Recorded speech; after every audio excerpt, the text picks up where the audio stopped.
was a top emergency. There was a heart available and it had to be transferred quickly. Yes, I quite see that. Yet we're stuck, aren't we, with the unhappy fact that we've only your word for it. Eric Maple consented to the transplant. Look, if you're trying to say that I'm lying, well, just go ahead. We might well come to something like that, yes. For you are capable of lying, aren't you, Mr. Saul? You lied to Miss Bland when you told her Sir Austin Semple was in the country and couldn't be reached.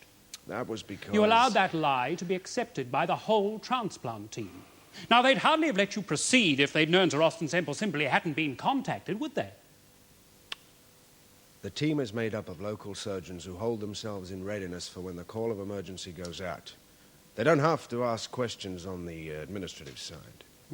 What did you say on the night of May the 7th that was true, I wonder? Could it have been that other remark to Miss Bland? This is where I blind the world, Veronica, whatever it costs. Look, I have just told the court all that was irony. Are you an ambitious man, Mr. Saul? Well, in a profession that offers opportunities, I like to get ahead, sure. Whatever it costs. Now, listen to me, I don't have Sir to Austin stand Semple here. has described the heart transplant as a very theatrical technique, Mr. Saul. Royal Shakespeare surgery was his phrase. Would you agree with that? Well, I'm not sure that I know what that means, and I wouldn't be too certain that Sir Austin does either. Why, something showy, more for the effect than the consequence. Wouldn't you allow that certain members of the medical profession are now saying that the heart transplant achieves results altogether too meagre to be considered a viable technique anymore? Doctors have always disagreed with each other about things like that. Late last century, there was a group of surgeons who criticized the germ theory as crazy. They told Lister and his supporters exactly where they could put their ideas about antisepsis. Oh, yes, and yet, Mr. Saul, while thousands of worthy surgeons the world over perform unheeded miracles every day, the newspapers only give coverage to those who provide the sensational or the theatrical displays, don't they? Yes, a young surgeon could do a lot for his career by pulling off a heart transplant, particularly in the teeth of opposition from the medical establishment. Overnight stardom, so to say, his name in lights. Do you know the statistics of success with the heart transplant operation, Mr. Saul? Well, it depends on what you mean by statistics of success. For some, it's meant many months. But for up to 8 people now, it's been a gift of a further 3 years of life. Yes, indeed, Mr. Saul. But of the 183 operations performed, 68% of the patients died within 3 months. Eric Maple was a dead man on that heart-lung machine anyway. And then, as if by a miracle, a new living heart was being offered to him. For me, there was only one thing to do, and I did it. Do you know the statistics of success with the bypass operation, Mr. Saul? No, not offhand, I don't. Oh, well, they're very high. I quote to you the American Medical Survey for 1973. The Maryland Heart Clinic had, to the date of publication, performed some 2,000 of these operations with a failure rate of only 3%. Yeah, well, 3% would be an overall figure. Patients with Eric Maple's critical heart condition, the failure rate would be far higher. What about the long-term effects? Does it say anything about those? I can't believe you don't actually know, but up to 3 years of normal life for most patients following surgery. Look, we cannot discuss these things in abstract. I saw the condition Eric Maple's heart was in, and I took a decision accordingly. A bypass operation would have been pointless. Contacting Sir Austin would have only meant arguments. He would have used his authority to... Yes? Oh, nothing, forget it. I'd rather not. No, forget it. You know, I don't know what Sir Austin would have done. Maybe he would have agreed with me. Maybe he would have offered me a cigar. None of it mattered. I used my own authority because there was no time to mess about. Sir Austin would have used his authority to insist on the bypass operation. Is that what you were going to tell the court? How do I know what he would have done? Much less theatrical, Mr. Saul. In no sense a starring vehicle for you. Oh, look. Do you account your own medical judgment as so much superior to that of Sir Austin? I didn't say anything like that. You implied it on May the 7th, when you automatically assumed Sir Austin would disagree with you, and that disagreement would be to the disadvantage of your patient. Yet what was to his benefit, really? The heart transplant? I thought so at the time, yes. It would be most interesting to know what you actually thought then, certainly. You've told us one thing, anyway, that as long as he could only be kept alive on the heart-lung machine, Eric Maple was as good as dead, and that therefore you might as well go for broke.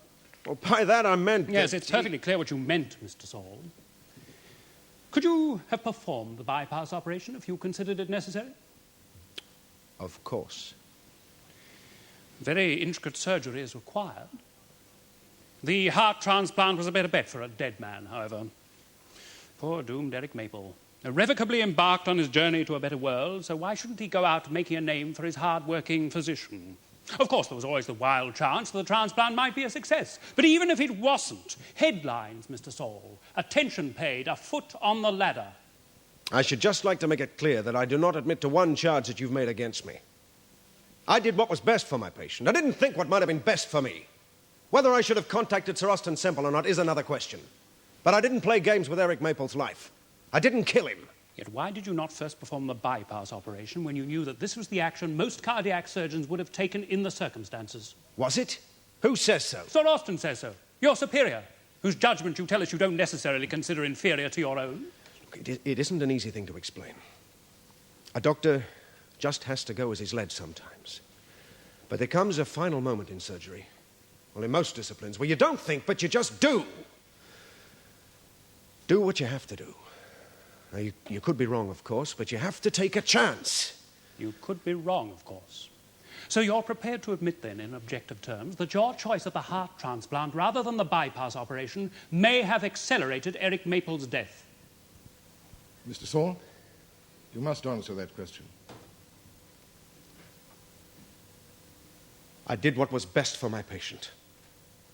If the heart graft had taken, he could have had a new life. I mean, that is the idiocy of all this, isn't it? If the transfer had worked, this case would never have been brought and I wouldn't be here now. But because it didn't work, I'm just a boy from the bush, outsmarted by the city slickers as usual. You are Wilfred Gavin MacDonald, and you are Director of Cardiac Research at the Merriman Foundation, Edinburgh. I am. Are you acquainted with the defendant, Stephen Saul? Yes, when he first came to these shores from Australia, he joined my group at the Merriman Foundation. Merriman has as its objects the development of new techniques in heart surgery and the training of surgeons in the existing techniques. And I think I have no hesitation in saying that Mr. Saul was one of the most promising young surgeons I have ever encountered. Did you ever find Mr. Saul hasty in diagnosis, injudicious? Oh, nothing to speak of. We all make our mistakes from time to time. Surgeons aren't God. But you could say that Mr. Saul was instinctive rather than calculating. What does that mean exactly? Well, when I was a younger man, I was very interested in flying, and I soon found there were two sorts of pilots, those who flew by the book and those who flew by the seat of their pants. And the latter, I may say, were often the only ones able to cope with an emergency. And you're saying that a similar comparison can be made between surgeons? I am. Strict logic and consideration of the facts will only get you so far. Then comes the leap in the dark. Your calculating man will do nothing. Your instinctive man will take that leap and perhaps give his patient a chance of life he never even knew was open to him.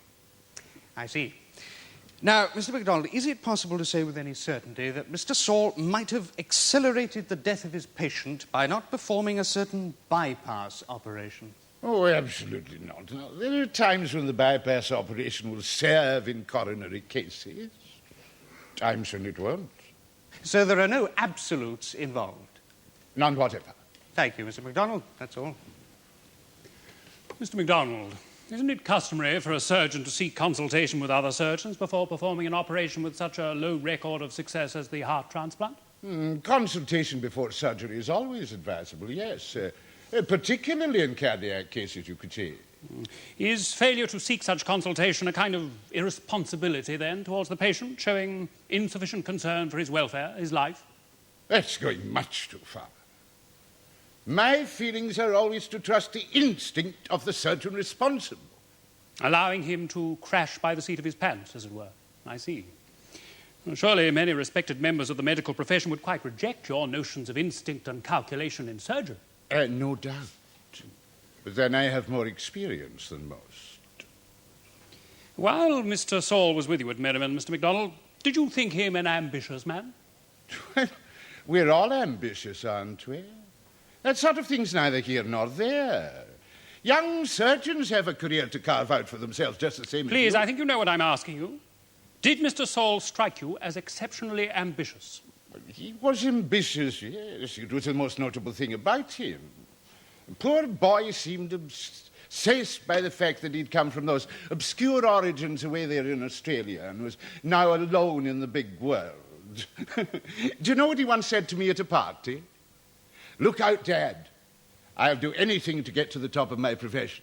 But of course he was half sweet at I'll the do time, and one anything doesn't to take get it. to the top of my profession. Thank you, Mr. MacDonald.